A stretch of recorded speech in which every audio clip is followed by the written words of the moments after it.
Bagaimana sih cara menentukan sebuah teori yang teman-teman temukan itu bisa digunakan atau tidak untuk skripsi teman-teman? Yang pertama, pastikan fokus dari teori itu sesuai atau relevan dengan fokus dari penelitian teman-teman. Misalnya di sini saya kasih contoh, ada teori tentang kualitas pelayanan transportasi.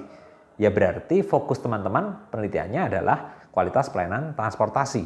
Ya, ada misalnya kemudian kualitas pelayanan publik, ya itu juga bisa digunakan. Tetapi ingat itu belum spesifik pada kualitas pelayanan transportasi. Akan lebih baik ketika teman-teman menemukan teori yang spesifik sesuai dengan fokus penelitian teman-teman. Itu yang pertama. Yang kedua, pastikan teori yang digunakan itu sesuai atau bisa digunakan untuk kasus yang teman-teman teliti. Nah, ini contohnya misalnya kualitas pelayanan transportasi publik. Ya, pastikan teorinya juga kualitas pelayanan transportasi publik. Jangan gunakan kualitas pelayanan transportasi yang disediakan swasta misalnya. Nah, itu adalah contoh bagaimana kita memastikan kasus itu sesuai atau tidak sih dengan teori yang kita pilih.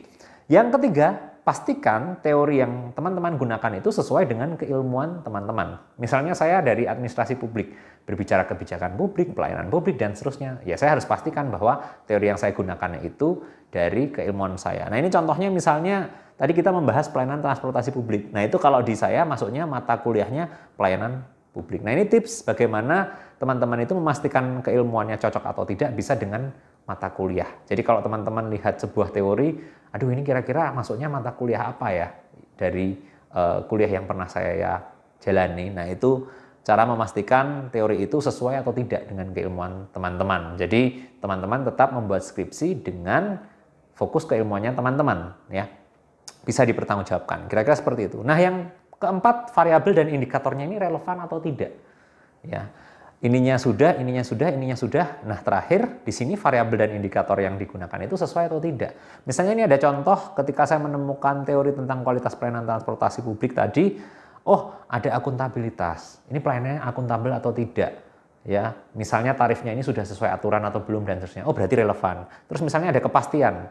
Oh, kepastian tarif, kepastian waktu, perjalanan dan seterusnya. Nah, itu berarti saya memastikan bahwa variabel dan indikatornya itu bisa digunakan relevan dengan kasus yang saya amati. Dan yang terakhir, cek penelitian terdahulu yang menggunakan teori itu. Apakah penelitiannya sudah banyak dilakukan dengan teori itu?